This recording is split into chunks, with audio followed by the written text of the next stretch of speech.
You are my greatest investment, Samantha. My most beautiful secret. Sabi ni Antonio, habang dahan-dahang isinusuot sa leeg ko ang isang kwintas na brilyant. Ramdam ko ang lamig ng ginto sa balat ko, pero mas malamig pa doon ang titig ng asawa ko. Isang halik ang idinapu niya sa aking no. Isang halik na dapat sana ay puno ng pagmamahal. Pero para sa akin, ito ay selyo ng pag-aari. Isang tatak na nagsasabing hanggang dito lang ako. Happy 15th year, mahal! Dito sa loob ng mansyong ito, ikaw ang reyna. At ang mga reyna, hindi kailangan makihal o bilo sa dumi ng mundo sa labas. Maliwanag. Hindi ako nakasagot. Gusto kong sumigaw, gusto kong itanong kung kailan ako huling nakatapak sa damo sa labas ng gate o kung bakit bawal akong humawak ng sarili kong pera. Pero tanging tango lang ang naisagot ko. Takot. Yun ang tanging emosyong natitira sa akin matapos ang 15 taon ng pagkakakulong sa gintong hawla na ito. Nang marinig ko ang paglock ng pinto mula sa labas, doon lang ako nakahinga. Ngunit ang bawat hininga ko ay parang may kasamang bubob. Nanigas ang buong katawan ko habang nakatingin sa salamin. Ang babaeng nasa harap ko, si Samantha, ay parang isang anino na lang. Namumutla, nanginginig ang mga kamay at ang mga mata ay wala nang ningning. Diyos ko, hanggang kailan ako magiging lihim na itinatago sa isang liblib na villa? Mula sa bintana ng aking silid sa ikalawang palapag, natanaw ko ang aking kambal na anak sa garden, si Angelo at Axel. 15 taon na sila, pero sa halip na maging sandigan ko, unti-unti na silang nagiging replika ng kanilang ama. Nakita ko kung paano sinipa ni Axel ang nakatatandang hardinero dahil lang sa hindi nito agad na ibigay ang hiningi niyang juice. Imbes na sawayin, tumawa lang si Angelo habang winawagayway ang isang bundle ng pera, mga perang ibinibigay ni Antonio para busugin ang kanilang mga luho kapalit ng kanilang pananahimik. Walang kwentang matanda, Alice, sigaw ni Axel. Ramdam ko ang bawat kabog ng dibdib ko. Ang sakit na makitang ang mga anak na iniluwal ko ng may pagmamahal ay lumalaking mga halimaw na walang respeto sa kapwa. Gusto kong bumaba. Gusto kong paluin sila turuan ng utang na loob at tamang asal. Pero alam kong bago pa man ako makalapit sa kanila, haharangin na ako ng mga bodyguard ni Antonio. Sa pamamahay na ito, ako ang ina, pero wala akong boses. Ako ang asawa, pero wala akong pangalan sa labas. Biglang tumunog ang intercom sa loob ng kwarto ko. Boses iyon ni Antonio, seryoso at walang emosyon. Samantha, ayusin mo ang sarili mo. Inayos ko ang mga kamera sa sala. May bibisita sa opisina ko ngayon at gusto kong makita nila sa monitor na masaya at maayos ang pamilya ko sa probinsya. Magsuot ka ng pulang damit, numiti ka, huwag mong ipahiya ang pangalan ko. Isang utos. Palading isang utos. Parang isang puppet na kailangang gumalaw ayon sa gusto ng puppeteer. Habang naghahanap ako ng damit sa loob ng malaking closet, may isang bagay na nalaglag mula sa ilalim ng mga nakatuping luan ni Antonio. Isang maliit na bagay na nagpatingkad sa kulay ng sahig. Isang hikaw. Emerald green, napakaganda, napakamahal. Pero hindi ito akin. Hindi kailanman naging paborito ni Antonio ang kulay berde para sa akin. Sabi niya masyado itong matapang para sa isang babaeng mahinhin na gaya ko. Nanginig ang buong pagkatao ko. Sino ang nag-iwan nito rito? Sino ang babaeng tinapapasok ni Antonio sa silid na ito sa mismong higaang pinagsasaluhan namin habang ako ay nakakulong sa kabilang bahagi ng mansyon? Bakit siya? Bakit dito? Bakit kailangang ipamuka sa akin na kahit sa sarili kong piitan, pinalitan na rin ako? Ang pader na pilit kong binuo sa loob ng labin, 5 taon, ay biglang gumuho. Ang pasensyang pilit kong itinahi ay biglang napunit. Hindi na ako nakapag-isip. Sa gitna ng labis na sakit at pagkapahiya, kinuha ko ang mamahaling kwintas na kabibigay lang ni Antonio at ang hikaw na nahanap ko. Tumakbo ako sa banyo. Walang pag-aalinlangan, inihulog ko ang mga brilyanteng. Iyon sa inidoro at paulit-ulit na pinindot ang flush. Kasabay ng pag-agos ng tubig ay ang pag-agos ng aking mga hikbi. Pagkatapos kinuha ko ang teleponong nakatago sa ilalim ng tiles ng banyo, isang lumang cellphone na binigay ni Yaya Loring sa akin, taon na ang nakalilipas. Dinalial ko ang numerong hinding-hindi ko dapat tawagan. Ang numerong maglalagay sa buhay ko sa panganib. Hello? Is ito ang hotline ng The Silent Witness? May gusto akong isumbong tungkol sa totoong pagkataon ni Governor Antonio de la Paz? Pagkababa ko ng telepono, parang huminto ang tibok ng puso ko. Nanginginig ang mga daliri ko habang mabilis na isinisiksik ang lumang cellphone sa ilalim ng maluwag na tiles sa likod ng inidoro. Ramdam ko ang malapot na pawis na namumuo sa aking noo, kahit na napakalakas ng aircon sa loob ng kwarto. Ano ang ginawa ko? Tinawagan ko ang media, tinawagan ko ang mga taong pwedeng sumira sa buhay ni Antonio.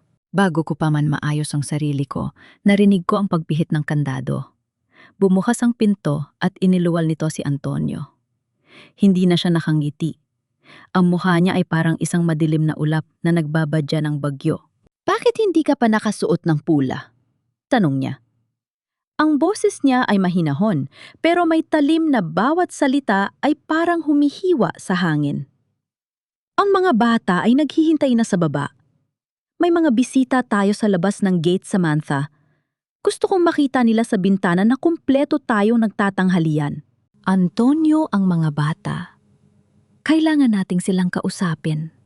Sabi ko, pilit na pinatatag ang boses ko kahit na ang tuhod ko ay parang halaya sa lambot. Nakita ko kung paano nila tratuhin ang mga tauhan mo. Axel is becoming too aggressive at si Angelo... They are growing up as leaders, Samantha. Puto niya sa akin habang dahan-dahang lumalapit. Hinawakan niya ang pangako, hindi masyadong mahigpit pero sapat na para maramdaman ko ang kanyang kapangyarihan. Leaders don't follow rules, they make them. Na yon, magbihis ka na. Huwag mo akong ubusan ng pasensya. Pagbaba namin sa malaking dining room, ang mesa ay puno ng mga pagkaing hindi ko naman malasahan. Adobo lechon at iba-ibang mamahaling putahe, pero para silang karton sa bibig ko. Sina Angelo at Axel ay nakaupo na doon abala sa kani-kanilang mga latest na iPhone. Walang, "Mano po mama?" Walang, "Kumusta ka?" Ni hindi man lang sila nag-angat ng tingin nang maupo ako sa tabi nila. Axel, Angelo, kamusta ang pag-aaral niyo sa tutor? Mahinahon kong tanong. Stupid, maikling sagot ni Axel nang hindi tumitingin sa akin. The tutor is boring. Sabi ko kay Dad, palitan na siya. He's too slow for me. At pinapalitan ko na siya, Axel. Nakangiting sabi ni Antonio habang humihigop ng wine. You deserve only the best. Hindi ko na mapigilan. Antonio, hindi mo pwedeng basta na lang silang konsintihin sa bawat gusto nila. They need discipline. They need to learn respect. Tumigil ang pagsubo ni Axel. Inilapag niya ang kanyang tinidor ng malakas sa plato na lumika ng isang matunog na kalansing na bumasag sa katahimikan ng silid. Respect from who? From a woman who just stays in his house all day and does nothing? Axel looked at me with eyes so cold it broke my heart into a million pieces. Dad said you're here to serve us. That's it. Nanigas ako sa kinauupuan ko. Tumingin ako kay Antonio, umaas ang papagalitan niya ang anak niya dahil sa pambabasto sa akin. Pero nanatili siyang tahimik, may bahid pa ng proud na ngiti sa kanyang mga labi. Eksaktong lumapit si Yaya Loring para dagdagan ng tubig sa baso ni Axel. Dahil sa pang-ing-inig ng kamay ng matanda, bahagyang natapunan ang suot na mamahaling t-shirt ni Axel. Stupid old woman, sigaw ni Axel. Bago pa man ako makakilos, mabilis na tumayo ang 15 taong gulang kong anak at malakas na sinampalang matanda. Bumagsak si Yaya Loring sa sahig. Ang kanyang salamin ay tumalsik sa ilalim ng mesa. Axel, ano ba? Tumayo ako at mabilis na napatakbo patungo kay Yaya Loring. Pero bago ko pa man mahawakan ng matanda, isang kamay ang humablot sa braso ko. Si Antonio! Napakahigpit ng hawak niya, parang dudurugin ang buto ko. Bitawan mo ako, Antonio. Sinaktan niya si Yaya Loring. Sigaw ko sa harap ng mukha niya. Hayaan mo siya, Samantha. Sabi ni Antonio. Ang boses niya ay malamig pa sa yelo. He's just exercising his authority. Matanda na si Loring. Baka kailangan na talagang palitan. Authority? 15 taon lang ang anak mo, Antonio. It's wrong. Mali ang itinuturo mo sa kanila.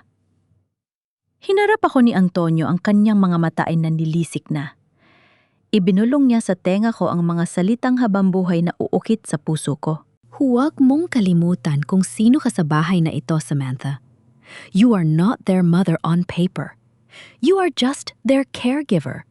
Isang sisidlan na binayaran ko para iluwal ang aking mga tagapagmana.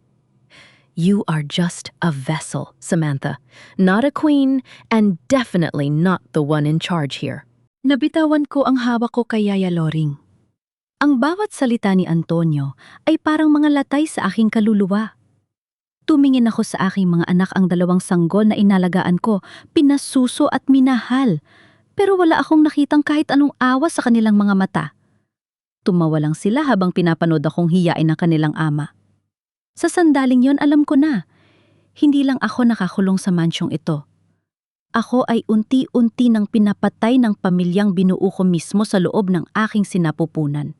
Ang bawat tunog ng kampana mula sa malayong simbahan ay tila isang malungkot na paalala ng lahat ng nawala sa akin. Humahapdi ang aking pandinig sa bawat ragasan ng hangin na nagdadala ng tunog na iyon hanggang dito sa bintana ng aking silid. Tuwing linggo ganito, ang nararamdaman ko isang bilanggo na nakatanaw sa langit. Hinihiling na sana ay maging ibon na lang ako para makalipad palayo sa gintong rehas na ito. Nanlalabo ang paningin ko habang nakatingin sa dulo ng kalsada na natatakpan ng nagtataasang pader ng villa. Doon sa labas, ang mga tao ay naglalakad patungo sa bahay ng Diyos. May mga pamilyang magkakahawak-kamay, may mga inang karga ang kanilang mga anak, at may mga matatandang payapang nagdarasal. Dito sa loob, tanging katahimikan lang ang kasama ko. Isang katahimikang nakakabingi, nakakasuffocate. Dahan-dahan akong napaupo sa malamig na marmol na sahig. Ang lamig niyon ay tila tumatagos sa aking mga buto, pero hindi nito mapantayan ang lamig na nararamdaman ko sa aking puso. Hinawakan ko ang lumang rosaryo na nakatago sa ilalim ng aking unan, ang tanging alaala na natira mula sa aking nanay. Patawad, Nay. Bulong ko habang nagsisimulang pumatak ang mga luha ko sa aking mga palad. Patawad kung naging mahina ako. Naalaba ko ang puting kwarto ng ospital, 19 na taon na ang nakalilipas. Ang amoy ng gamot, ang tunog ng makinang nagbabantay sa mahinang tibok ng puso ni nanay at ang desperasyon sa aking mga mata. Wala kaming pera. Wala kaming matakbuhan. At doon dumating si Antonio na parang isang anghel na bumaba mula sa langit. Binayaran niya ang lahat ng operasyon, ang mga gamot, ang panibagong buhay para sa amin. Sabi niya, kailangan niya ng isang babaeng mapagkakatiwalaan. Isang babaeng handang magsakripisyo para sa kinabukasan ng kanyang pamilya. Akala ko pag-ibig ang inaalok niya. Akala ko, binibigyan niya ako ng pagkakataong magkaroon ng sariling pamilya habang sinasalba ang aking ina. Pero ang lahat ng iyon ay may kapalit. Isang utang na loob na kailanman ay hindi ko nabayaran ng buo. Ang aking kalayaan, ang aking pangalan, at ang aking pagkatao ang naging pambayad sa bawat sentimong ibinigay niya. Nay, kung alam mo lang sana, kung alam mo lang na ang buhay na ibinigay mo sa akin kapalit na iyong paggaling ay isang buhay na puno ng pagdurusa. Mas pipiliin ko pa siguro maghirap tayo sa kalsada kaysa ang maging ganito, isang anino, sa loob na isang mansyong walang kaluluwa. Yumuko ako hanggang sa humalik ang noo ko sa malamig na semento. Ang aking mga balikat ay nayayanig sa bawat hikpi na pilit kong pinipigilan. Ayaw kong marinig ako ng mga tauhan ni Antonio sa labas. Ayaw kong makita nilang aking pagkatalo. Diyos, kung nasaan ka? Tanong ko sa gitna ng aking mga dasal. Bakit hinayaan mong maging ganito ang mga anak ko? Bakit ang mga batang pinaglaban ko, sila pa ang unang dudura sa aking mukha? May kasalanan ba ako na hindi ko pa napagsisisihan? Bakit ang bait ni Antonio sa harap ng maraming tao? Bakit sa tuwing linggo siya ang bida sa simbahan nagbibigay ng donasyon at nakikipagkamay sa mga mahihirap habang ako, ang ina ng kanyang mga anak, ay nakakulong dito? Bawal lumabas, bawal makita, bawal maging totoo. Ang bawat amen sa simbahang yon ay tila isang sampal sa aking muka. Isang malaking insult o sa katotohanang ang taong sinasamba nila ay ang parehong taong unti-unting pumapatay sa akin araw-araw. Tumingin ako sa langit sa labas ng bintana. Ang araw ay unti-unti nang lumulubog, nagbibigay ng kulay kahel at lila sa abot tanaw. Napakaganda, pero napakalungkot. Parang ang buhay ko puro kulay sa labas, pero papunta na sa kadiliman. Pinunasan ko ang aking mga luha gamit ang dulo ng aking damit. Tumayo ako nang may panibagong bigat sa aking dibdib. Alam ko hindi sapat ang pag-iyak. Hindi sapat ang pagdarasal kung wala akong gagawin. Ang utang na loob ko kay Antonio ay matagal ko nang nabayaran ng aking dugo at luha. Wala na akong utang sa kanya. Nay, gabayan mo ako. Bulong ko habang tinititigan ang aking refleksyon sa madilim na bintana. Para sa mga bata. Kahit galit sila sa akin, kailangan ko silang iligtas sa tatay nila. Kailangan ko silang iligtas sa sarili nila. Muwit sa likod ng aking isipan, may isang takot na hindi ko maalis. Paano kung huli na ang lahat? Paano kung ang mga halimaw na pinalaki ni Antonio ay hindi na kayang maging tao muli? Ang tunog ng kampana ay tuluyan ng huminto at ang dilim ay nagsimula ng bumalot sa buong villa. Kasabay nito ang paglamig ng hangin, tila nagbabanta na ang tunay na laban ay magsisimula pa lang. Ang katahimikan sa loob ng mansyong ito kapag wala si Antonio ay hindi kapayapaan. Isa itong banta. Parang isang pelikulang nakahinto, naghihintay lang ng susunod na eksena ng pananakit. Nasa gitna ako ng pag-aayos ng mga bulaklak sa sala nang makarinig ako ng hinto ng isang sasakyan sa labas. Hindi ito ang malakas at magaralgal na tunog ng convoy ni Antonio.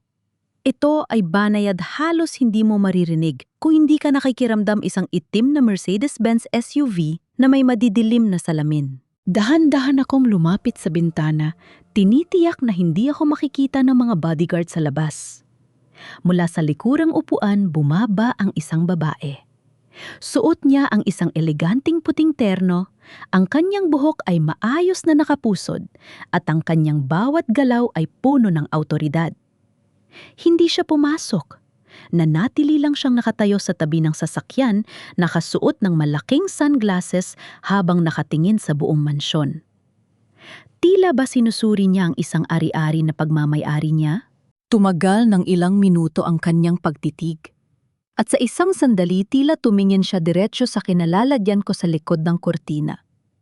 Kahit na natatakpan ang kanyang mga mata, naramdaman ko ang isang matalim na kuryente na dumalay sa aking likuran. Malamig, mapanghusga, at puno ng put. Sino siya?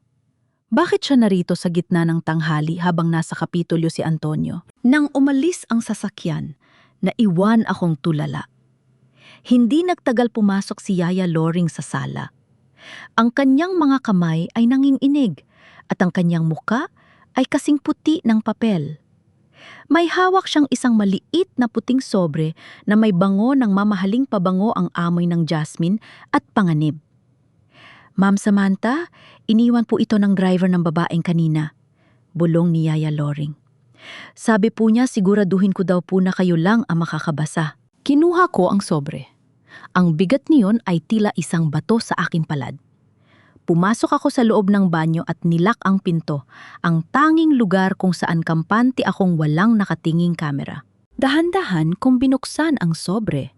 Sa loob ay may 1 litra at isang maikling sulat. Ang litrato ay kuha sa isang marangyang pagtitipon. Nandoon si Antonio nakangiti ng malapad habang nakayakap sa bewang ng babaeng. Nakita ko kanina, si Serena de la Paz ang kanyang opisyal na asawa sa harap ng publiko.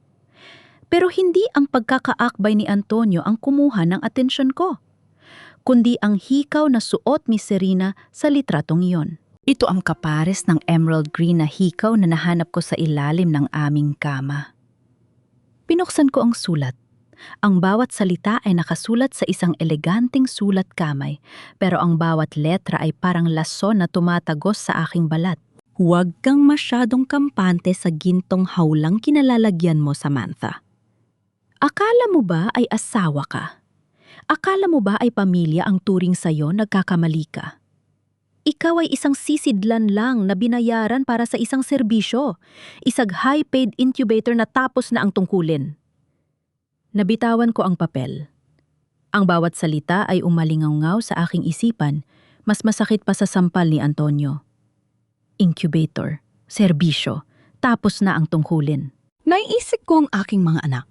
Naisip ko ang 15 taon ng aking pagtitiis. Lahat ba yon ay bahagi lang ng isang transaksyong hindi ko alam na ang bawat paglalambi ni Antonio, ang bawat pangako niya ng proteksyon ay para lang matiyak na maayos kong mailuluwal ang mga tagapagmana na kailangan ni Serena. Isang malakas na katok sa pinto ang nagpabalik sa akin sa realidad. Mama, buksan mo to, gutom na ako. Sigaw ni Axel mula sa labas. Ang kanyang boses ay puno ng pagkairita. Walang bakas ng pag-aalala kung bakit nakakulong ang kanyang ina sa banyo. Tumingin ako sa salamin. Ang babaeng nakatingin sa akin ay hindi na ang Samantha na takot at sunod-sunuran. May isang apoy na nagsimulang mag-alab sa gitna ng aking pighati. Kung totoo ang nakasulat sa liham na ito, ibig sabihin ay hindi lang ako biktima ni Antonio. Biktima rin ako ng isang babaeng handang gumamit ng ibang tao para sa sarili niyang ambisyon. Hinawakan ko ang labi ng lababo at huminga ng malalim. Kung balak nilang itapon ako ngayong tapos na ang serbisyo ko, hindi ako aalis ng tahimik. Hindi ako mawawala ng walang laban. Ngunit ang huling pangungusap sa liham ang siyang tuluyang nagpatigil sa mundo ko. Maghanda ka na, Samantha. Dahil sa susunod na linggo, kukunin ko na ang huling bagay na natitira sa'yo. At sa pagkakataong yon, wala ka ng halaga kahit sa sarili mong mga anak. Iniwan nila akong mag-isa sa gitna ng kadiliman ng mansyon. Habang ang buong syudad ay nag-ahanda para sa Governor's Charity Gala, ako ay narito nakaupo sa harap ng isang malaking screen, pinapanood ang sarili kong buhay na parang isang pelikulang hindi ako ang bida. Suot ni Antonio ang kanyang pinakamahal na taksido at ang aking mga anak sina Angelo at Axel ay mukhang mga prinsyipeng handang magmana ng kaharian. Nang bumukas ang pinto ng engrandeng ballroom sa TV, halos tumigil ang pag-inga ko. Lumabas si Antonio, nakangiti kumakaway sa mga kamera. At sa tabi niya, suot ang isang kumikinang na evening gown na kulay ginto ay si Serena. The power couple of the year, sabi ng news anchor. Governor Antonio de la Paz and his beautiful wife Serena, showing us the true meaning of public service and family values. Family values. Gusto kong isigaw sa screen ang lahat ng sakit. Gusto kong ipakita sa kanila ang mga pasa sa braso ko, ang mga gabing umiiyak ako sa likod ng nakalak na pinto at ang katotohanang ang perpektong pamilya na nakikita nila ay itinayo sa ibabaw ng aking pagkakaalipin. Pero ang mas nagpadurog sa puso ko ay ang makita ang aking mga anak. Angelo and Axel were smiling at Serena. Kinakausap nila ito ng may paggalang isang paggalang na kailanman ay hindi nila naipakita sa akin. Nakita ko sa screen kung paano hinawakan ni Serena ang balikat ni Axel at kung paano ito tumango sa kanya na parang isang masunuring anak. Bakit? Bulong ko sa hangin. Bakit sa kanya nakakayanin niyo maging mabuting bata? Samantalang sa akin na nadluwal sa inyo, galit lang ang ibinibigay ninyo. Biglang nag-zoom in ang camera sa mukha ni Serena habang kinakapanayam siya at doon nakumpirma ang lahat. Sa ilalim ng liwanag ng mga spotlight, kumislap ang isang pamilyar na kulay berde sa kanyang tenga. ang emerald green na hikaw. Identical sa nahanap ko sa ilalim ng kama namin ni Antonio. Hindi lang basta katulad, alam kong yon ang kapares niyon. Ang bawat kislap niyon ay parang pang-uuyam sa akin. Ipinapaalala na to na ang kwartong itinuturing kong amin ni Antonio ay palaruan lang pala nilang dalawa ni Serena habang wala ako. Naramdaman ko ang panunuyo ng aking lalamunan. Ang bawat salita ni Antonio sa kanyang speech tungkol sa proteksyon sa mga kababaihan at bata ay parang mga kutsilyong isinasaksak sa aking pandinig. Ang kapal na mukha niya, ang dumi ng kaluluwa niya. "Everything I do for my family," sabi ni Antonio sa TV habang tinitingnan si Serena at ang mga bata. Natawa ako ng mapait, isang tawang puno ng pot at desperasyon. Ang pamilya na sinasabi niya ay isang negosyo. Ang mga anak ko ay mga assets, si Serena ang partner at ako ang equipment na itinapon na sa bodega matapos pakinabangan. Hinawakan ko ang remote control ng napakahigpit hanggang sa dumaing ang aking mga daliri. Gusto kong basagin ang TV. Gusto kong wasakin ang bawat kasinungalingang ipinapakita nila. Pero sa halip na kumilos ng padalos-dalos, pinilit kong pakalmahin ang aking sarili. Hindi sapat ang galit. Kailangan ko ng plano. Pinatay ko ang TV. Ang katahimikan ay bumalik sa sala mas mabigat at mas nakakasakal. Tumingin ako sa paligid ng mansyon. Ang bawat mamahaling gamit, ang bawat painting, ang bawat sulok ay saksi sa aking paghihirap. Kung isa lang akong incubator para sa inyo, bulong ko ang boses ko ay gumaralgal, pero may determinasyon. Siguraduhin ninyong handa kayo sa gagawin ng isang inang. Wala nang balak pang magpaapi. Eksaktong pagkatapos nyon, tumunog ang telepono sa sala. Isang unregistered number. "Hello?" Tanong ko. "Samantha, huwag kang nilingon sa camera sa itaas ng chandelier," sabi ng isang boses lalaki sa kabilang linya. Seryoso ito at tila nagmamadali. "Makinig kang mabuti. Ang akala mong asawa mo ay hindi lang ikaw ang niloloko. May mas malalim pang sikreto sa ilalim ng mansyong kinalalagyan mo. Pumunta ka sa hamba ng pinto sa huling kwarto sa dulo ng pasilyo. Sa Hamru. May nakatago doon." "Sino to?" Tanong ko pero naputol na ang linya.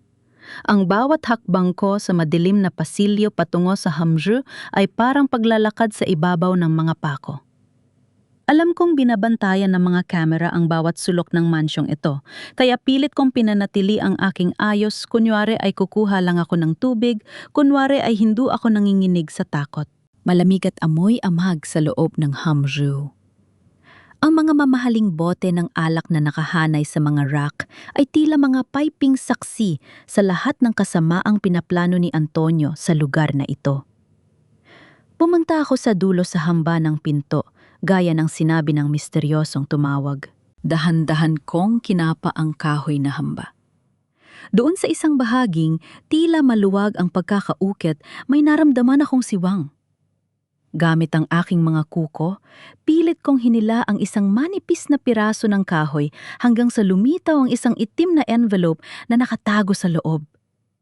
Mabilis ko itong binuksan. Ang mga kamay ko ay nanginginig ng husto na halos mabitawan ko ang mga papel. "Diyos ko!" Bulong ko, ang boses ko ay halos hindi lumabas sa aking lalamunan. Sa harap ko ay ang mga Certificate of Live Birth mina Angelo at Axel.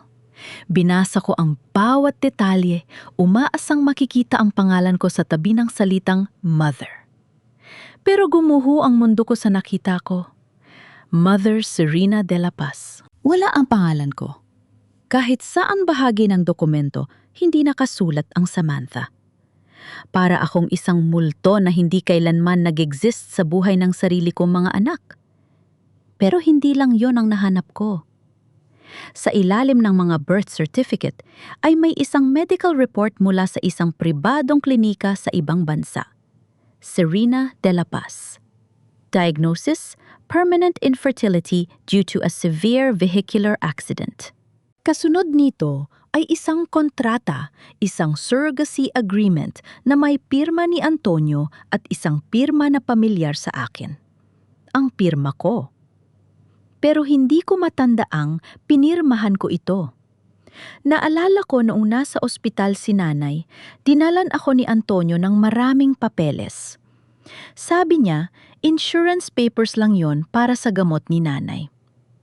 Sa sobrang pasasalamat at pagmamadali ko nun, pinirmahan ko ang lahat nang hindi binabasa. Utang na loob, mapait kong bulong. Yun ang ginamit niyang tali para sakalin ako. Ginamit niya ang buhay ng nanay ko para nakawin ang pagkatao ko at ang karapatan ko sa mga anak ko. Hindi lang ako incubator. Ako ay isang kasangkapan na matagal nang binalak burahin sa kasaysayan. Mula pa nung unang araw na tumapak ako sa mansyong ito, alam na nila ni Serena na hihiramin lang nila ang sinapupunan ko at pagkatapos ay itatapon ako na parang basurang walang silbi. Kaya pala. Naiyak ako pero walang boses na lumabas. Kaya pala kahit anong gawin ko, hindi ako matanggap ng mga anak ko. Dahil mula pa nung sanggol sila itinanim na sa isip nila na si Serena ang nagluwal sa kanila at ako ay isa lamang yaya o tauhan na binayaran para alagaan sila. Narinig ko ang mahinang yabag ng mga paa mula sa itaas. Papalapit na sila. Mabilis kong ibinalik ang mga papel sa loob ng envelope at isiniksik ito sa loob ng aking damit malapit sa aking dibdib. Ang lamig ng papel ay tila humihiwa sa aking balat pero ang put na nararamdaman ko ay mas mainit pa sa apoy. Bumalik ako sa sala pilit na nagpapanggap na walang nangyari. Pero sa bawat tibok ng puso ko, isang sumpa ang binibitawan ko. Kung binuo ninyo ang imperyong ito sa pamamagitan ng pagnanahaw sa buhay ko, sisiguraduhin kong sa kamay ko rin ito guguho. Eksaktong bumukas ang malaking pinto ng mansyon. Pumasok si Antonio, kasunod ang mga bata. Amoy alak siya at bakas ang pagod sa kanyang mukha. Tumingin siya sa akin isang tingin na puno ng pagkamuhi at pagod, na tila ba ang makita ako ay isang malaking pabigat sa kanyang buhay. Bakit gising ka pa? Tanong niya boses na paos at galit. Hindi ako sumagot. Tumingin lang ako sa kanya ng diretsyo sa mga mata. Sa unang pagkakataon sa loob ng 15 taon, hindi ko iniwas ang aking paningin. Nakita ko ang bahagyang pagkagulat sa kanyang mukha. Ano tinitingin-tingin mo? Sigaw ni Axel habang nilalagpasan ako. Make me coffee, Yaya. I have a headache from all the cameras. Yaya. Ang salitang yon ay parang isang laso na dumalay sa aking ugat. Pero sa halip na umiyak na umiti ako ng bahagya. Isang meeting hindi nila maiintindihan. Sige Axel, mahinahon kong sabi. Gagawaan kita ng kape. Ang huling kape na ihahanda ako para sa'yo. Hindi ko inaasahan na babalik siya ng ganito kabilis. Wala si Antonio nasa isang kampanya sa labas ng probinsya. Akala ko ay magiging payapa ang umaga ko pero ang tunog ng paghinto ng mamahaling sasakyan sa tapat ng mansyon ay nagpabago sa lahat. Hindi na lang driver ang bumaba. Sa pagkakataong ito, si Serena mismo ang pumasok sa loob. Hindi siya kumatok. Hindi siya naghintay ng pahintulot. Pumasok siya na parang siya ang may-ari ng bawat hibla ng kurtina at bawat butil ng alikabok sa bahay na ito. Ang tunog ng kanyang stiletto sa marble na sahig ay parang tunog ng martil sa aking kabaong. So ito pala ang secret garden ni Antonio? Sabi niya habang dahan-dahang tinatanggal ang kanyang sunglasses. Tiningnan niya ang paligid ng may halong diri. Masyadong probinsyana ang taste, gaya mo. Tumayo ako sa gitna ng sala. Pilit na itinatago ang panginginig ng aking mga kamay sa likod ng aking saya. Anong ginagawa mo rito, Serena? Mumiti siya ng mapait, isang ngiti na hindi umaabot sa kanyang mga mata. Narito ako para ayusin ang mga basura, Samantha. Next week, Angelo and Axel are leaving for Europe. Doon na sila mag-aaral. It's for their future, for the De La Paz legacy. At ikaw, hindi ka kasama sa plano. Hindi mo sila pwedeng ilayo sa akin. Sigaw ko. Ako ang ina nila. Hindi mo pwedeng basta-basta na lang silang kunin. Humakbang siya palapit sa akin. Ang amoy ng kanyang mamahaling pabango ay nakakasuffocate. Ina Samantha, look at yourself. You are just a biological necessity that we've already outgrown. Tingnan mo ang mga anak mo. Do they look at you with love? No. They look at you with pity if they even look at you at all. Humarap siya sa isang maliit na camera na nakatago sa loob ng isang antikong orasan sa ibabaw ng fireplace. Doon, muli siyang ngumiti. Akala mo ba si Antonio ang nagpapakabit ng mga camera sa bawat sulok ng bahay na ito? Tanong niya. Ang boses niya ay pulo ng pang-uuyam. Akala mo ba siya ang manunood sa bawat pag-iyak mo, sa bawat pagdarasal mo sa gabi? Napatigil ako. Ang lamig ay muling gumapang sa aking likuran. Anong ibig mong sabihin? Antonio is too busy playing God in the province Samantha. He doesn't have time to watch a boring woman like you. Humalakak siya ng mahina. Ang bawat footages ng mga kamera rito, diretso sa monitor ko sa Makati. 15 taon kitang pinapanood, Samantha. Pinapanood ko kung paano mo pinalaki ang mga anak ko. Pinapanood ko kung paano mo sila minahal para lang masigurado ko na maayos silang lalaki bago ko sila bawiin sa'yo. Napasandal ako sa pader.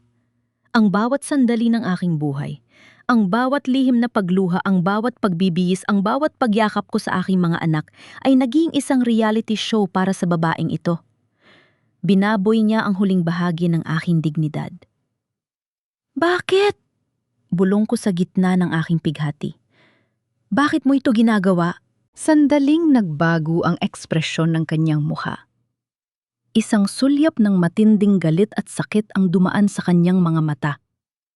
Dahil kinuha ng asawa mo ang lahat sa akin, ang kakayahan kong maging ina ang katawan ko? Lahat nawala sa aksidenteng idinulot niya. Kaya kinuha ko rin ang lahat sa kanya. At kasama ka doon, Samantha. You are just a payment for my loss. Ibinagsak niya ang isang tsekeng may malaking halaga sa ibabaw ng mesa. Leave. Ngayong gabi rin. Kapag bumalik si Antonio bukas at nahanap ka pa rito, sisiguraduhin ko na hindi mo na muling makikita ang sikat ng araw. Piliin mo, Samantha, ang iyong buhay o ang pananatili sa isang bahay na hindi ka naman kailangan. Tumalikod na siya at nagsimulang maglakad palabas. Pero bago siya makarating sa pinto, narinig ko ang boses ni Angelo mula sa itaas ng hagdan. Mom, is it true aalis na kami? Hindi ako ang tiningnan ni Angelo. Tiningnan niya si Serena. At doon sa gitna ng aking pagkakadurog, nakita ko ang huling piraso ng aking puso na nawala. Mumiti si Serena kay Angelo at tumangmo. Yes, anak. Maghanda ka na. We are finally going home. Ang bawat punit ng tseking iniwan ni Serena ay tila tunog ng pagpunit sa huling kadenang nagtatali sa akin sa pamilyang ito. Hindi ko kailangan ng pera nila. Ang 15 taon ng buhay ko ay hindi mababayaran ng kahit ilang milyong piso. Habang nag-empake ako, hindi mga damit ang inuna ko. Kinuha ko ang itim na envelope mula sa ilalim ng kutson, ang mga birth certificate, ang medical report ni Serena, at ang lumakong cellphone na naglalaman ng mga palihim kong video ng pagmamalupit ni Antonio. Ito ang aking sandata. Ito ang aking tiket palabas sa impernong ito. Akala mo ba aalis ako ng luhaan, Serena? Nagkakamali ka! Bulong ko sa dilim. Lalabas na sana ako ng silid nang makita ko si Angelo na nakatayo sa pasilyo. Nakasandal siya sa pader, nakatingin sa malayo at hawak ang 1 litra. Doon namin nung bata pa siya nung hindi pa siya tinuturuan ni Antonio na maging bato. Bakit ka pa narito? Tanong niya. Ang boses niya ay gumaralgal malayo sa mapang uring, tono na ginamit niya kanina sa harap ni Serena. Sabi ni Serena, binayaran ka na niya. Bakit hindi ka pa umalis? Lumapit ako sa kanya. Sa unang pagkakataon, hindi ako natakot na harapin ang sarili kong anak. Angelo, tumingin ka sa akin. Sa tingin mo ba ang 15 taon na pag-aalaga ko sa inyo ay kayang bayaran ng 1 pirasong papel? You're just a surrogate, diba? That's what Dad said. Negosyo lang ang lahat. Pilit niyang pinatitigas ang kanyang loob, pero nakikita ko ang panginginig ng kanyang mga balikat. Tumingin ka sa mga mata ko, Angelo. Hinawakan ko ang kanyang mga kamay. Malamig ang mga ito. Ang dugong dumadaloy sa mga ugat mo, ang bawat hirap ko noong iniluwal ko kayo sa mundong ito, hindi yun negosyo. Yun ay pag-ibig na hinding-hindi mauunawaan ni Serena. Pero bakit hindi ikaw nasa paper? Bakit siya ang mami namin? Tanong niya at doon nagsimulang pumatak ang kanyang mga luha. Dahil ninakaw nila ang karapatan ko, anak. Ginamit nila ang kahirapan ko para makuha kayo. Inilabas ko ang medical report ni Serena at ipinakita sa kanya. Tingnan mo ito. Serena can never have children. Never. Pinili niya ako dahil alam niyang wala akong kalaban-laban noon. Nabitawan ni Angelo ang litrato. Ang pagkabasag ng frame sa sahig ay tila simbolo ng unti-unti ring pagkakabasag ng mga kasinungalingang itinanim sa isip niya. Lahat ba ng sinabi ni Dad ay kasinungalingan? Hindi lahat, Angelo. Totoong mahal niya ang power. Pero ang pamilyang ito, isang palabas lang ito para sa kanya. Sabi ko ng may diin. Eksaktong bumukas ang pinto sa dulo ng pasilyo, si Axel. Nakatayo siya doon, hawak ang kanyang baseball bat at may madilim na tingin sa kanyang mga mata. What are you doing, Angelo? Nakikinig ka na naman sa drama ng yaya na yan. Sigaw ni Axel.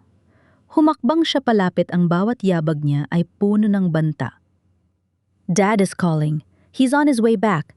At sinabi ko na sa kanya na kausap mo ang babaeng yan. Axel, makinig ka muna. Pilit na umawat si Angelo, pero tinulak siya ni Axel. Shut up, Mom. Serena's waiting for us. Hindi natin kailangan ng basurang ito. Itinuro niya ako gamit ang kanyang bat. Sa sandaling yon, narinig namin ang malakas na busina ng convoy ni Antonio mula sa gate. Ang pagdating niya ay tila isang hatol ng kamatayan.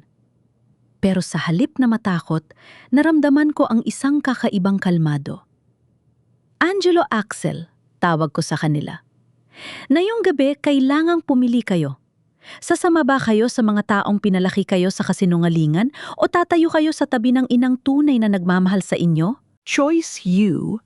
Don't give us choices, Yaya. Axel smirked habang naririnig na namin ang mga yabag ni Antonio paakyat ng hagdan. Pumasok si Antonio sa pasilyo, hingal na hingal at nanlilisik ang mga mata. Hawak niya ang kanyang cellphone at base sa kanyang mukha, alam kong napanood na niya ang video na palihim kong ipinadala sa media bago ako lumabas ng kwarto. Samantha? Sigaw ni Antonio, ang boses niya ay umalingaw-naw sa buong mansyon. Anong ginawa mo? Anong ipinadala mo sa mga reporter? Mumiti ako sa kanya, isang ngiting puno ng tait at tagumpay. Ang katotohanan, Antonio, ipinadala ko ang katotohanang matagal mong itinago sa ilalim ng mga pader na ito. Nabitawan ni Asleep ang baseball bat nang makita niya ang galit sa mukha ng kanyang ama. Sa unang pagkakataon, nakita ko ang takot sa mga mata ng aking anak na akala ko ay wala ng pakiramdam. Hayop ka, Samantha. Isang hayop ka. Ang sigaw ni Antonio ay yumanig sa buong pasilyo, kasabay ng malakas na paghampas niya ng kanyang mamahaling leather bag sa gilid ng mesa. Nanlilisik ang kanyang mga mata, ang mga ugat sa kanyang leeg ay tila puputok na sa sobrang galit. Hawak niya ang kanyang cellphone na nagpapakita ng isang breaking news notification, Governor Antonio de la Paz sangkot sa Bauhan Jayadin. Lihim na pamilya, ibinunyag ng isang whistleblower, binigyan kita ng lahat. Binigyan kita ng buhay na kahit sa panaginip ay hindi mo mararanasan. Humakbang siya, palapit sa akin din, nuduro ang aking mukha. Pero ito ang isasagot mo sa akin, sis. Sirain mo ang pangalan ko. Sisirain mo ang kinabukasan ng mga anak mo. Buhay, Antonio, o bilangguan. Hinarap ko siya nang hindi kumukurap. Ramdam ko ang panginginig ng aking tuhod, pero pinanatili kong matuwid ang aking tayo. Ang kinabukasan na sinasabi mo ay isang malaking kasinungalingan. Hindi mo mahal ang mga anak mo, mahal mo lang ang imahe mo. Dad, stop it! Awat ni Angelo pilit na pumapagitna sa amin. Totoo ba ang sinabi niya? Is it true that you manipulated everything? Tumabi ka, Angelo. Tinulak ni Antonio ang kanyang anak. Tumingin siya kay Axel na hanggang ngayon ay nakatayo lang sa gilid, malamig ang tingin. Axel, kunin mo ang cellphone ng babaeng yan na yun din. Doon ako kinabahan. Ang cellphone na itinatago ko sa ilalim ng aking damit, yun ang huling bala ko. Axel, anak, wag mong gawin ito, pakiusap ko. Pero tila walang narinig si Axel. Humakbang siya palapit sa akin. Walang pag-aalinlangan, walang emosyon. You're making a scene, Yaya. Dad is right. You're destroying our future for your drama. Sabi niya nang may halong dumi sa boses. Bigla niyang hinablot ang braso ko. Sa sobrang lakas ng kanyang pagkakahawak, naramdaman ko ang pagbaon ng kanyang mga kuko sa aking balat. Axel, nasasaktan ako! Sigaw ko, pero mas lalo niya pang hinigpitan. Sa isang iglap, nakuha niya ang cellphone mula sa aking bulsa. Inabot niya ito kay Antonio na parang isang premyo. Here, Dad, I found it. Ang sakit na naramdaman ko sa braso ko ay walang-wala sa sakit na naramdaman ko sa puso ko. Ang anak na inalagaan ko, ang anak na binuo ko sa loob ng 9 na buwan, siya pa ang kumuha ng tanging pag-asa ko para iligtas ang sarili ko. Tumawa ng nakakabingi si Antonio habang tinitingnan ang cellphone. Inihulog niya ito sa sahig at paulit-ulit na tinapakan hanggang sa madurog ang screen. Ngayon nasaan ang ebidensya mo, Samantha? Nasaan? Lumapit siya sa akin at hinawakan ako ng napakahigpit sa buhok. Napatingala ako sa sakit, ang aking mga luha ay tuluyan ng bumuhos. You think you're smart. You're nothing but a paid room. Bukas na bukas, ililipat kita sa isang lugar na kahit anino mo ay hindi makikita ng media. At ang mga bata, sasama sila kay Serena, doon sa totoong pamilya nila. No, Antonio, please, wag ang mga bata. Pagmamakaawa ko, kahit alam kong wala siyang awa, tumingin ako kay Axel. Nagbabakasaling may makitang kahit katiting na pagsisisi. Pero tumalikod lang siya. Good riddance, bulong niya bago maglakad palayo. Dad, let her go! Sumigaw si Angelo at pilit na hinila ang kamay ni Antonio. Sa gitna ng kaguluhan, isang malakas na sampal ang dumapo sa mukha ni Angelo mula sa kanyang ama. Don't you ever talk back to me! Sigaw ni Antonio. Kayo, Axel, Angelo, pumasok kayo sa mga kwarto nyo ngayon din. Habang kinakalagkad ako ni Antonio patungo sa hamzru para ikulong, narinig ko ang muling paghinto ng isang sasakyan sa labas. Pero hindi ito police car, hindi ito media. Ito ay ang itim na sasakyan ni Serena. At sa sandaling iyon, alam ko na ang panganib ay mas lumalalim pa. Hindi lang ako ikukulong ni Antonio. May mas masama silang plano ni Serena para tuluyan akong patahimikin bago pumutok ang skandal sa buong bansa. Sabi ko sa'yo, Samantha. Bulong ni Antonio habang itinitulak ako sa madilim na hagdan ng hamru. It's game over. Ang tunog ng bawat hakbang ng kanyang stiletto sa hagdan ng hamru ay parang hatol ng kamatayan. Pumasok ang liwanag mula sa nakabukas na pinto sa itaas at doon nakita ko ang anino ni Serena. Nanatili ako nakasalampak sa malamig na semento, ang aking buhok ay gulo-gulo at ang aking mukha ay namamanhid pa rin mula sa higpit ng hawak ni Antonio kanina. Poor Samantha, bulong niya habang dahan-dahang lumalapit. Hindi siya diring-diri ngayon. Sa halip, ang kanyang mga mata ay puno ng isang uri ng pagkapuot na may halong pagkilala. Tapusin mo na ito, Serena. Sabi ko, ang boses ko ay halos pabulong na lang dahil sa pagod. Kuhanin mo nga ang mga bata.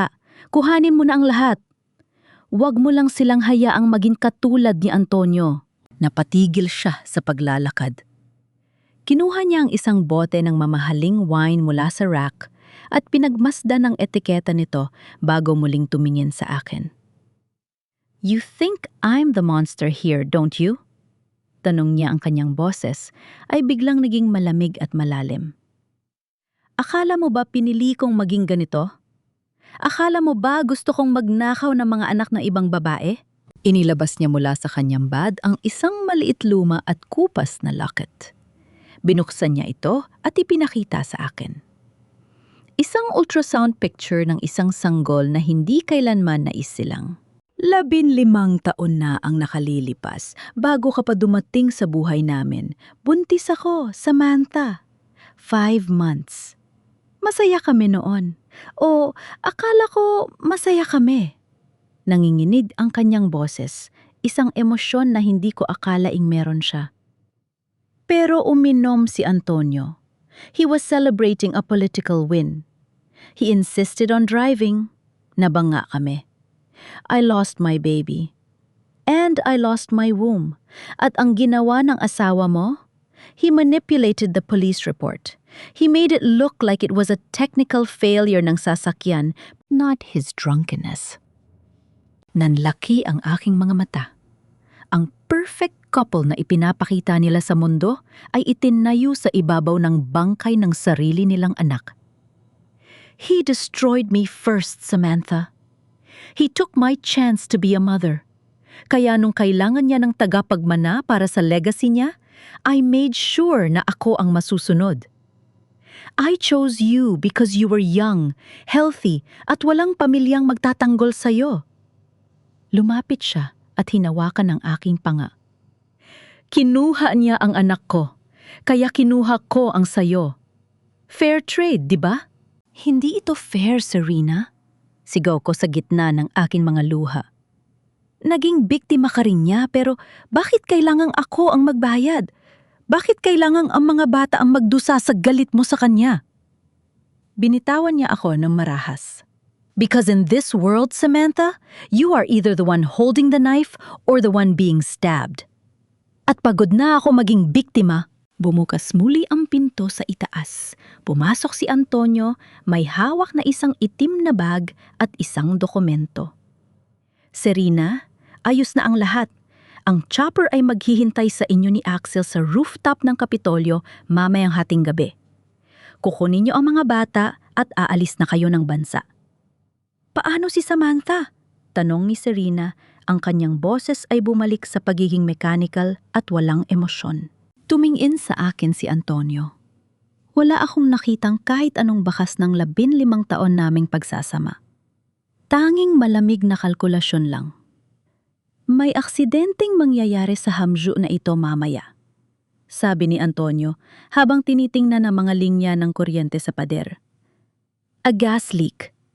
Isang malungkot na trahedya para sa isang loyal employee ng pamilya de la Paz.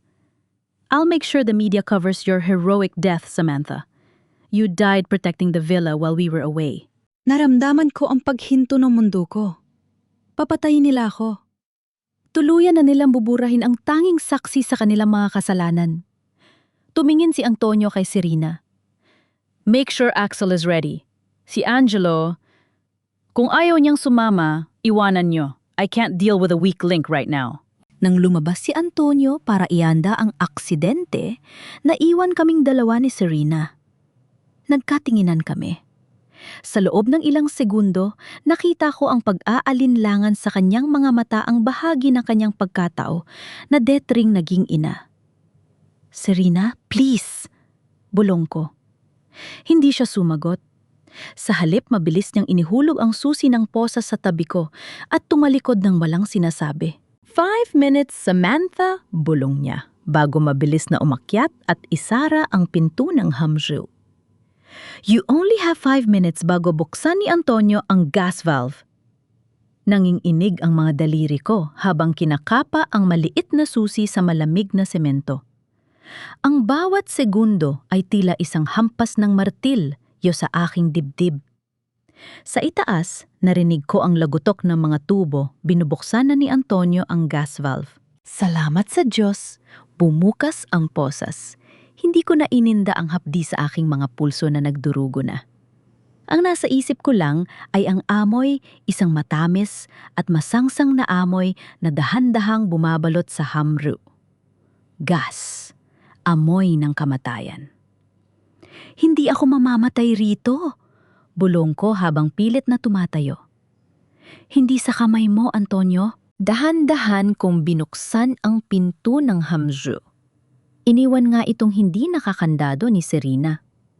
Pag-akyat ko sa pasilyo ng mansyon, sinalubong ako ng nakakabinging katahimikan. Ngunit mula sa sala ay narinig ko ang pamilyar na boses. Dad, stop it! Nasaan si Mama? I know she's in the cellar. Amoy gas dito, Dad! Sigaw ni Angelo. Angelo, makuha ka sa tingin. Sumakay ka na sa sasakyan. Boses yon ni Antonio, puno ng pagkabahala at galit. Axel, hilain mo ang kapatid mo. Halika na, Angelo. Hayaan mo na ang babaeng yan. She's nothing but trouble. Bulyaw ni Axel. Lumabas ako mula sa dilim ng pasilyo. Para akong isang multo na bumangon mula sa hukay. Ang puti kong damit ay puno ng dumi at dugo ang aking mga mata ay nagmininga sa pot. Napahinto silang patlo. Nanlaki ang mga mata ni Antonio. Ang hawak niyang lighter ay muntik ng mahulog. Ma, isang salita, 2 titik. Pero tila bumasag yon sa labin, 5 taon ng yelo sa puso ko. Tinawag ako ni Angelo na Ma. Hindi yaya, hindi caregiver. Ma. Angelo, tumakbo ka na palabas ngayon din? Sigaw ko habang sumusugod sa kanila.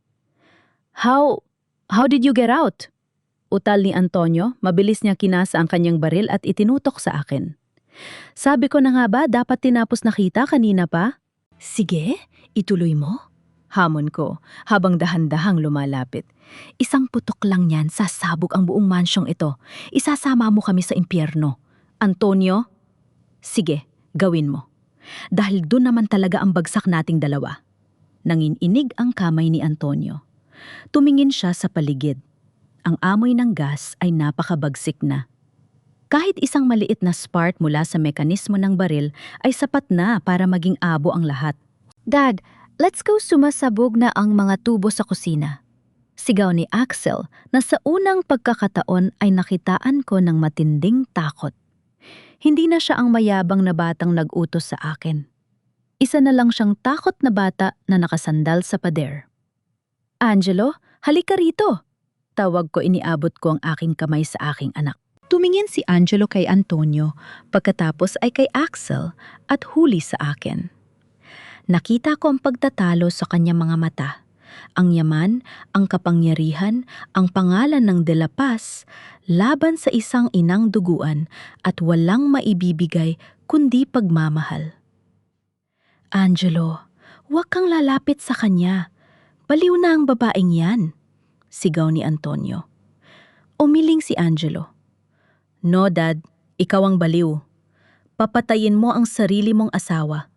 Papatayin mo ang nanay ko. Tumakbo si Angelo patungo sa akin at niyakap ako ng napakahigpit. Sa sandaling yun, naramdaman ko ang pagkabuo ng aking pagkatao. Alis-alis na rito. Itulak ko si Angelo patungo sa main door. Axel, kung gusto maging mabuhay, sumunod ka. Axel hesitated for a second, looked at his father's crazed face, and then ran towards the door. Antonio was left standing in the middle of the hall, the lighter still in his shaking hand, his empire literally about to turn into a fireball. Samantha, you won't take them from me. Sigaw ni Antonio. Eksaktong paglabas namin sa gate ng villa, isang malakas na dagundong ang yumanig sa lupa. Boom! Ang pagsabog ay nagmula sa kusina, patungo sa hamru. Ang mga bintana ng mansyon ay nagkadurog-durog, at ang apoy ay mabilis na lumamon sa gintong hawlang yon. Tumilapon kami sa damuhan dahil sa lakas ng pressure. Nakahiga ako sa lupa, hinihingal, habang pinapanood ang mansyong nagliliyab. Nakita ko si Antonio na lumabas mula sa usok. Sunog ang bahagi ng kanyang mukha at tuksido gumagapang sa lupa habang pilit na inaabot ang isang bag na puno ng pera na nasusunog na rin. My money. My legacy. Yungal niya. Sa gitna ng kaguluhan narinig ko ang tunog ng mga sirena. Pulis, media, at ang itim na sasakyan ni Serena na nakatigil sa dikalayo at pinapanood ang lahat mula sa dilim. Hinawakan ni Angelo ang kamay ko. Maayos ka lang. Tumingin ako sa kanya pagkatapos ay kay Axel na nakaupo sa damuhan at umiiyak. Tumingin ako sa nagbabagang mansyon. Wala na ang lahat. Ang 15 taon ng kasinungalingan ay naging abo na. Ayos lang ako anak, bulong ko. Dahil sa wakas gising na tayo. Pero sa likod ng mga sirena, nakita ko si Serena na bumaba ng sasakyan. Hindi siya tumingin kay Antonio, tumingin siya sa akin. At may iniabot siyang isang folder sa isang pulis bago mabilis na umalis. Isang huling regalo mula sa babaeng nagbantay sa akin sa loob ng 15 taon. Ang mga ilaw ng mga camera mula sa iba't ibang istasyon ng media ay tila mga mata ng mga linta mabilis na sumiship-ship sa huling hininga ng dignidad ni Antonio. Ang mansyong simbolo ng kanyang kapangyarihan ay isa na lamang tumpok ng nagbabagang abo at usok. Governor, Antonio, totoo bang may ikinulong kayong babae sa loob ng 15 taon? Governor, ano ang kaugnayan ninyo sa pagsabog na ito? Nagkakagulo ang mga reporter. Ang mga pulis ay pilit na hinaharangan ang media habang ang ibang mga opisyal ay dahan-dahang nilalapitan si Antonio na nakalubog sa putikan, sulog ang kalahati ng mukha at pilit pa ring niyayakap ang kanyang itim na bag na puno ng nasunog na pera. Listen to me. I am the Governor Power. Akin ang probinsyang ito. Sigaw ni Antonio. Pero ang kanyang boses ay hindi na ang boses ng isang leader na kinatatakutan. Ito ay boses na lamang ng isang baliw na nawalan ng bait. Legacy ko ito, hindi niyo ako pwedeng hawakan. Isang mataas na opisyal ng pulis ang lumapit sa akin. Hawak niya ang folder na iniwan ni Serena. Ma'am Samantha, ayon sa mga dokumentong ito at sa testimonya ni Mrs. Serena de la Paz na ipinadala sa amin via electronic mail kanina lamang, may sapat kaming ebidensya para arestuhin si Antonio de la Paz sa kasong kidnapping, serious illegal detention at plunder. Tumingin ako sa folder. Hindi lang pala ang tungkol sa akin ang nandoon. Inilantad ni Serena ang lahat ng nakaw na yaman ni Antonio mula sa kaba ng bayan sa loob ng 3 termino niya. Isinakripisyo ni Serena ang sarili niyang pangalan bilang asawa para lang masiguradong hinding-hindi na makakaangat muli si Antonio. Antonio, tawag ko sa kanya. Lumingon siya sa akin. Sa gitna ng dumi at dugo sa kanyang mukha, nakita ko ang isang bagay na hindi ko inakalang makikita ko sa kanya. Takot. Hindi takot sa kulungan, kundi takot na maging wala. Samantha, help me! Ungal niya. Dahan-dahang tumulo ang mga luha sa kanyang mga mata. You loved me, di ba? Sabihin mo sa kanila na hindi totoo ito. Sabihin mo sa kanila na masaya tayo. I can't be poor, Samantha. I can't go back to the dirt. Doon ko nakita ang maliit na bata sa loob ng isang halimaw. Ang batang laking hirap na uhaw sa atensyon at kapangyarihan, kaya naging handang pumatay at mandaya para lang hindi na muling hamakin ang mundo. Patawad, Antonio, sabi ko ng may buong dignidad. Pero ang pag-ibig na sinasabi mo ay matagal mo nang pinatay kasabay ng pagkatao ko. Wala ka ng power.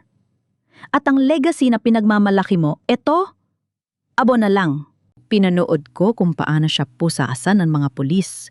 Humahagulgul siya habang isinasakay sa patrol car isang makapangyarihang tao na ngayon naging biktima ng sarili niyang kasakiman. Lumingon ako sa aking mga anak. Si Axel ay nakaupo pa rin sa damuhan tulala. Ang lahat ng luhong inakala niyang proteksyon niya ay wala na. Si Angelo naman ay nakatayo sa tabi ko, mahigpit na hawak ang aking kamay. Manasaan na si Serena? Tanong ni Angelo. Tumingin ako sa kalsada kung saan mabilis na umalis ang sasakyan ni Serena kanina. Wala na siya, Angelo. Pinili niyang maging malaya sa parang alam niya. At sa ginawa niya, binigyan niya rin tayo ng pagkakataong magsimula. Lumapit ako kay Axel at dahan-dahang hinawakan ang kanyang balikat. Tumingala siya sa akin, ang kanyang mga mata ay puno ng pagsisisi at matinding hiya. Patawad, Ma. Bulong niya bago isubsob ang kanyang mukha sa kanyang mga palad at umiyak ng parang isang batang nawawala. Hindi ko siya iniwan. Kahit na sinaktan niya ako, anak ko pa rin siya. Inakay ko silang dalawa palayo sa nagliliyab na mansyon, palayo sa mga kamera, at palayo sa pangalang De La Paz.